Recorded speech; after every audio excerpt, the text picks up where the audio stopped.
मजबूरियाँ भी इंसान को बहुत कुछ सिखा कर जाती हैं। ज़िंदगी में कभी कभी ऐसे हालात आ जाते हैं कि जिसे इंसान ना भी करना चाहे तो मजबूरियाँ उससे वो काम करवा देती हैं। मजबूरियाँ भी इंसान को बहुत कुछ सीख देकर जाती हैं। मजबूरियों से इंसान बहुत कुछ सीख भी लेता है। जय श्री राधे दोस्तों, आशा करती हूँ आप सब स्वस्थ होंगे और अच्छे होंगे। तो आइए सुनते हैं आज की कहानी। एक बार एक छोटा लड़का जिसकी उम्र लगभग 9-10 साल रही होगी, वो एक घर के सामने जाता है और उस घर का गेट बजाने लगा। 3-4 बार उसने उस घर की गेट बजाई। मकान मालकिन गेट पर आती हैं तो उस लड़के से पूछने लगी कि बताओ, ऐसी कौन सी बात है जिसके लिए तुम हमारे घर का गेट ऐसे बार बार बजाए जा रहे हो। तो लड़का कहने लगा कि आंटी जी, मुझे काम की बहुत ज़रूरत है, प्लीज़ अपने घर का गार्डन साफ़ करवा लीजिए। तो मकान मालकिन कहती है कि भाई, हमें अपने घर का गार्डन नहीं साफ़ करवाना। वो लड़का बड़ी प्रार्थना करता है। उसकी बातें सुनकर मकान मालकिन जो थी वो बड़ी भावुक हुई और उसने उस लड़के से पूछा कि बताओ, गार्डन साफ़ करने का क्या लोगे, कितने पैसे लोगे। तो लड़का कहने लगा कि मुझे पैसे नहीं चाहिए, आप मुझे बस थोड़ा सा खाना दे देना। अब वो उस लड़के को अंदर बुलाती हैं और एक जगह पर बैठने के लिए कहा। वो अब घर के अंदर गई और उस लड़के के लिए खाना लेकर आई। लेकिन वो लड़का कहता है कि आंटी जी, मैं अभी ये खाना नहीं खा सकता, मैं पहले आपका गार्डन साफ़ कर लूँ, उसके बाद आप मुझे खाना देना। अब उसकी बातें सुनकर उसको बड़ी हैरानी हुई। वो उस खाने को लेकर अंदर चली गई और अपने काम में लग गई। वो लड़का भी जाता है और गार्डन की बड़ी अच्छे से सफाई करता है।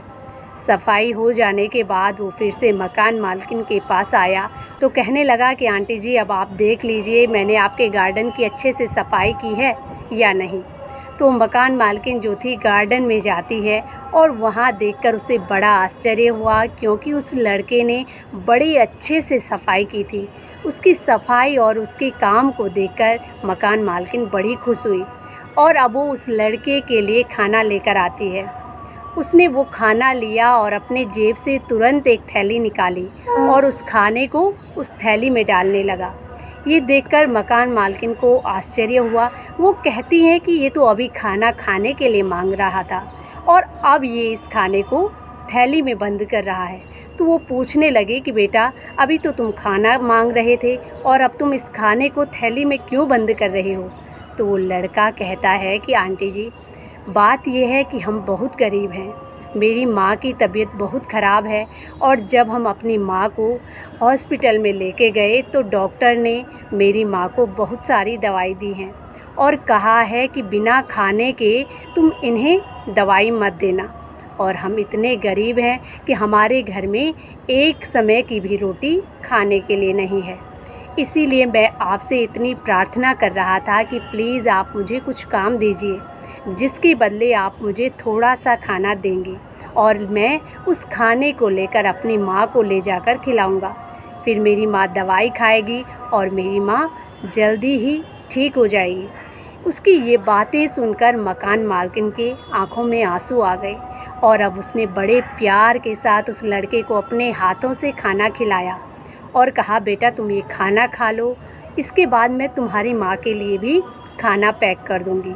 और फिर उसने अब उसकी माँ के लिए खाना बनाया और उस लड़के के साथ स्वयं भी उसकी माँ को देखने के लिए जाती है और उसकी माँ से कहने लगी कि बहन, तुम्हारे पास बहुत अच्छी दौलत है, जो दौलत हम पैसे वाले नहीं कमा पाए वो तुम्हारे पास है। तुम बड़ी सौभाग्यशाली हो जो तुम्हारा ऐसा बेटा है। दोस्तों, ये छोटी सी कहानी बहुत अच्छी शिक्षा देती है कि कभी कभी इंसान को पैसे ही शिक्षा नहीं देते, पैसों से ही ज्ञान नहीं मिलता। ज़िंदगी में आने वाली मजबूरियाँ, परेशानियाँ, कष्ट भी इंसान को बहुत अच्छी और बहुत कुछ प्रेरणा देकर जाते हैं। ज्ञान केवल पैसे से ही नहीं खरीदा जा सकता है, इसको मजबूरियाँ और हालात भी सिखा देते हैं।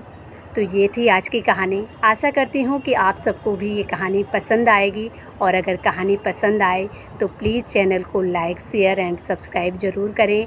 इसी के साथ जय श्री राधे, जय श्री कृष्णा।